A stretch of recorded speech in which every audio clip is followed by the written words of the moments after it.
2013 में इसकी इनाग्रेशन हुई, मियां अल्ताफ ने इसकी इनाग्रेशन की और हमने सोचा कि ये काम शायद इसी 2013 में मुकम्मल हो जाएगा।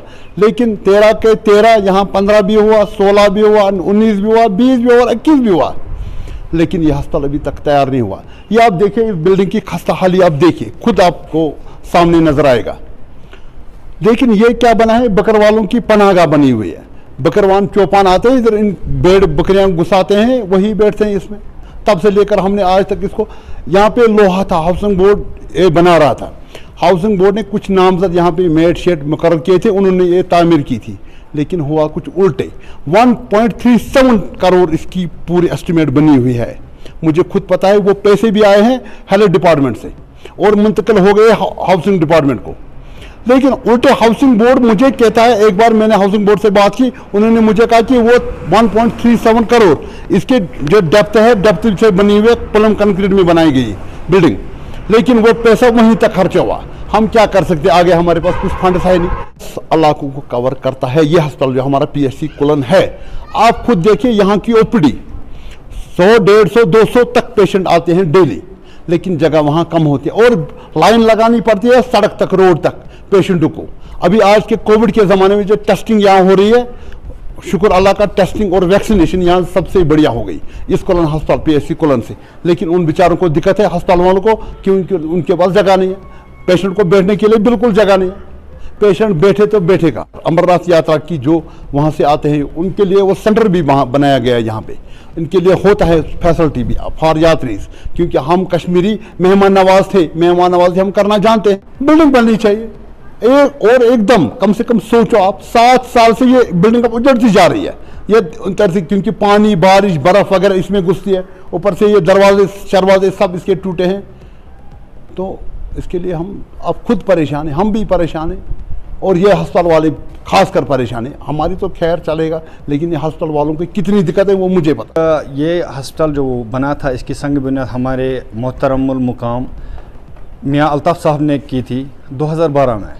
उसके बाद 1 साल तक बहुत ही अच्छे तरीके से शदोमत से काम जारी था और ना जाने किन वजूहत की बिना पर हमारे अस्पताल के काम जो रुके, काम रुका। आपने देखा हमारे अस्पताल हमारे ही पैसे हैं, हमारे इलाके के ही पैसे हैं, इन पर हमारे खून पसीने से कमाई से ये अस्पताल जो बना है, और ना जाने आप ये उस दहलीज पर पहुंच गया है। आप हमें खुद शर्म आती है, हम खुद घबरा जाते हैं कि जो तोड़ फोड़ यहाँ पर मुझे समझ नहीं आते हैं। यहाँ पर शायद जुआरी होते हैं या कोई, या अल्लाह ताला बचाए, ऐसे कोई बुरे काम होते हैं इस अस्पताल में, जो खस्ता हाली की वजह से दरवाजे बहुत पैसे लगाए थे गवर्नमेंट ने इस पर, आज वो कोई दरवाज़ा मौजूद नहीं है, आज कोई खिड़कियाँ मौजूद नहीं है। मैं चाहता हूँ कि आप हमारी जो आवाज़ है मुतल्लिका हुकाम तक पहुँचाएँ, उनसे गुजारिश करें, उनसे एक गुजारिश करें कि हमारी तरफ से उनसे गुजारिश करें कि उन्हें कहे कि मेहरबानी करके हमारे अस्पताल को जल्द अज जल्द दोबारा काम शुरू पर है। प्राइमरी हेल्थ सेंटर है, PHC है, बिल्डिंग है उनके पास, एक छोटी सी बिल्डिंग है।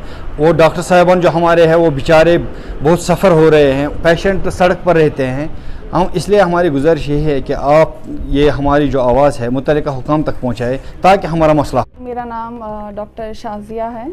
मैं यहाँ PHC कुलन पे एज ए मेडिकल ऑफिसर काम कर रही हूँ पिछले 5-6 सालों से। तो हमारी एक काफ़ी छोटी सी और बहुत पुरानी सी बिल्डिंग है।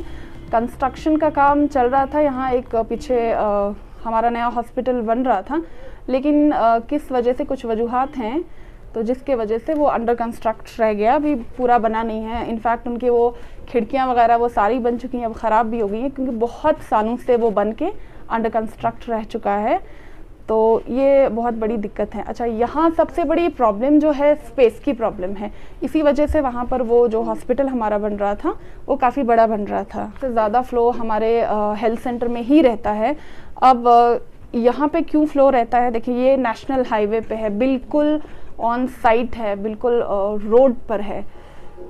सबसे पहली बात है नेशनल हाईवे, और उसके बाद सोनमर्ग पास सेंटर है, तो यहाँ पे टूरिज़्म, और उसके बाद अमरनाथ का जो फ़्लो है। आप जानते हैं साल में एक ही बार होता है अमरनाथ यात्रा, तो उस वक्त बहुत ही ज़्यादा फ्लो रहता है हमारे यहाँ। और अभी जो टनल का काम चल रहा है, तो जैसे मेगा टनल एप्को है वहाँ पे, मेगा कंपनी और एप्को का, वो सारा फ्लो हमारे पास ही रहता है। उसके अलावा जब रास्ता खुल जाता है यहाँ से, हमारी दूसरी यूनियन टेरिटरी है लद्दाख की, वहाँ की एंट्री पॉइंट भी यहीं पर है, यहीं से जाना है। इसीलिए ये बहुत ज़्यादा, अच्छा वो रहने दे, आप जो बकरवाल आते हैं वो उनको आना पड़ता है रजौरी से वो द्रास वगैरह की तरफ जाते हैं, तो उन सब का फ्लो 100% फ्लो यहाँ पर आ जाता है। से अगर यहाँ पे स्पेस अकोमोडेशन हो जाए तो हमारे लिए भी आसानी होगी और ऑब्वियसली पेशेंट्स के लिए भी। सबसे पहली बात होती है प्रेजेंटेशन। तो देखें आप, अभी आपने भी देखा यहाँ का सारा कुछ एक ही जगह पर सारा है, हमें खुद दिक्कत हो रही है। अगर हमें स्पेस मिलेगा तो कम से कम हमारे अलग अलग सेक्शंस, अभी सारे मेडिकल ऑफिसर सबकी स्पेशलिटी अलग अलग फील्ड में होती है, तो सारा हमारा एक ही ओपीडी है। सारे जो भी मेडिकल ऑफिसर्स है वो एक ओपीडी में देखते हैं। जैसे हमारा अब क्योंकि डेंटल की रिक्वायरमेंट ही डिफरेंट है तो उनका सेटअप डिफरेंट है, डेंटल के लिए अलग है, बाकी सारे मेडिकल ऑफिसर्स एक ही इसमें चेक करें। अगर हमें स्पेस मिल जाता है तो हमारा ओटी के लिए अलग, इम्यूनाइजेशन के लिए अलग, क्योंकि हमारा छोटे में स्पेस कम है लेकिन सारा कुछ हमने यहाँ अवेलेबल रखा है। इनफैक्ट हम और सेक्शंस भी इंट्रोड्यूस कर सकते हैं स्पेस की वजह से। अगर आपने अभी तक जेके खबर नाउ को सब्सक्राइब नहीं किया है तो अभी सब्सक्राइब कीजिए और ताज़ा तरीन खबरों की जानकारी के लिए www.jkhabarnow.com पर देश दुनिया की खबरें भी आप देख सकते हैं।